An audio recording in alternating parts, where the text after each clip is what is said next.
కాకపోతే ఏడాదికైనా బయటికెళ్తా, ఏడాది కాకపోతే 2 ఏళ్ళకైనా బయటికెళ్తా అనేటువంటి ఒక మొండి ధైర్యంతోటి ఎవరొచ్చినా నవ్వుతూ పలకరించి పంపించానే తప్పితే, ఏ ఒక్కరోజు కూడా బాధపడుతూ జైల్లో అందరూ కూడా అనేవాళ్ళు. ఏందన్నా నువ్వు ఏదో అత్తగారింటికి వచ్చినట్టుగా, ఏదో ఫంక్షన్‌కి వచ్చినట్టుగా ఎప్పుడు నవ్వుతూనే అందరిని పలకరిస్తూనే ఉంటావు. ఎప్పుడు నీకు బెయిల్ రావాలని, పోవాలని ఉండదా? ఎందుకు అది అని ఇట్లా ఇట్లా అడిగేవాళ్ళు.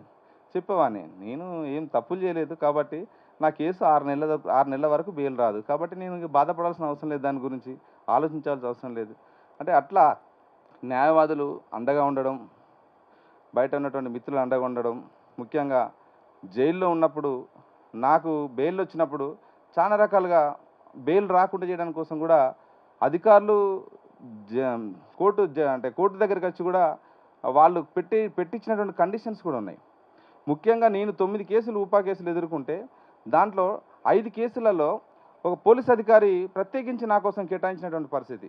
ఆ అధికారి కోర్టు దగ్గరికి వచ్చి ఏం చేస్తారంటే, ఈయనకు షూరిటీలు అంటే 2 చోట్ల కేసు అక్కడ బెయిల్ రాగానే షూరిటీలు పెట్టేశారు. మూడో చోటు నుంచి ఏం చేశాడంటే వెంటనే లోకల్ షూరిటీని అడుగుతున్నాడు. లోకల్ షూరిటీ అంటే ఆ జిల్లాలో నాకు తెలిసిన వాళ్ళు, నా కోసం వచ్చేవాళ్ళు, ఆ కోవిడ్ సమయంలో ఎవరు చేసినా కోవిడ్ కాబట్టి బయటికి రావాలంటే, తిరగాలంటే భయపడతా ఉన్నారు. సెకండ్ ఫేజ్ నడుస్తుంది 21లో. సో అట్లాంటి పరిస్థితిలో చాలా అంటే వాళ్ళు ఏం చేశారంటే వెంటనే ఆర్థికంగా 50,000, 50,000, ₹1,00,000 షూరిటీ పెట్టాలి ఒక కేసుకి. అట్లా 5 కేసులకి 5,00,000 పెట్టాల్సొచ్చింది. ఇక్కడే ఉన్నాడు మా అన్న మదన్న. మా మదన్న సహకారంతోటి అప్పుడు జైలు నుంచెళ్ళి మా కొడుకెళ్ళి కలవగానే అన్న దానికి సంబంధించినటువంటి మొత్తంగా చూడడంతోటి ఈరోజు బయటికి రావడం జరిగింది. అంటే జైల్లో ఉన్నప్పుడు కుటుంబాలు ఎదుర్కొన్నటువంటి ఇబ్బందులు చాలా ఉంటాయి. అట్లాంటి సమయంలో, అట్లాంటి నిర్బంధ కాలంలో అట్లాంటి ఉద్యమకారులందరినీ కూడా మనం అండగా ఉండాల్సిన అవసరం ఉంది.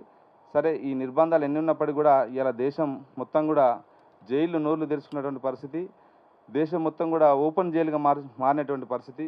దేశంలో మనం ఏం తినాలో, ఏం కట్టుకోవాలో, ఎట్లా ఉండాలో, ఏం మాట్లాడాలో అని ఇవాళ మనల్ని ఓపెన్ జైలు లాగా చేసి, ఈ ఓపెన్ జైల్లో ఇందాక నేను జైలు గురించి చెప్పాను, జైల్లో నేను ఎట్లుండాలో చెప్పినాను. కానీ ఇక్కడ బయట సమాజంలో కూడా మనందరినీ కూడా మానిటరింగ్ చేస్తున్నటువంటి మోడీ, అమిత్ షాలు ఇలా సంఘ్ పరివార శక్తులు ఉన్నాయి.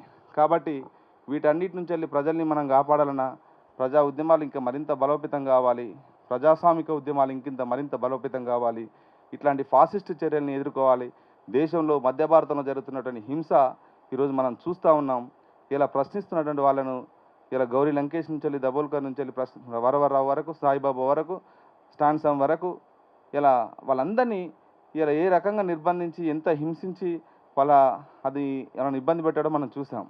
కాబట్టి ఖచ్చితంగా నిర్బంధంలో మనం మాట్లాడకూడదంటే ఈ నిర్బంధంలోనే ఇలా మనం ఎటువైపు తేల్చుకోవాల్సిన పరిస్థితి. ఈ నిర్బంధంలో మనం ప్రజల వైపా లేకపోతే మౌనంగా ఉండి ఇందాక చెప్పినట్టుగా మౌనంగా ఉండాలనేది మనం తేల్చుకోవాల్సిన పరిస్థితి. కాబట్టి ఒక ఉస్మానియా విద్యార్థి, పరిశోధక విద్యార్థి, స్కాలర్గా, అదేవిధంగా తెలంగాణ ఉద్యమకాడిగా, ప్రస్తుత కాంగ్రెస్ పార్టీ నాయకుడిగా మనం ఖచ్చితంగా నిర్బంధం, మోడీ, అమిత్ షాలు ఎన్ని నిర్బంధాలు పెట్టినా ప్రజల పక్షాన నిలబడుతూ ఈ ఫాసిస్ట్ చర్యలను ఎండగడుతూ మధ్య భారతంలో జరుగుతున్నటువంటి నరమేధాన్ని కూడా, ఈ జెనోసైడ్ని కూడా అడ్డుకోవడానికి కోసం మన గొంతును విప్పాల్సిన పరిస్థితి. లేకపోతే భవిష్యత్తులో మనం కూడా నేరస్తులుగానే మిగిలిపోవాల్సిన పరిస్థితి. ఎందుకంటే మనం నేరం జరుగుతున్నప్పుడు చూస్తూ మౌనంగా ఉంటే ఖచ్చితంగా మనం కూడా ఆ నేరంలో భాగమైన వాళ్ళం అవుతాం. కాబట్టి ఈ నేరం ఈరోజు వాళ్ళ జరుగుతుంది, రేపు మన దగ్గరికి కూడా వస్తుంది. ఖచ్చితంగా ప్రతి ఇంటిని తడుతుంది. కాబట్టి ఆ తట్టకముందే మనందరం ఐక్యంగా ఫాసిస్ట్ పాలనపై, మోడీ, అమిత్ షాల పాలనపై పోరాడాల్సిన బాధ్యత మనందరిపైన ఉందని, ఆ దిశగా ఉండాలని కోరుకుంటూ ఈ అవకాశం ఇచ్చిన మిత్రులందరికీ ఉద్యమం.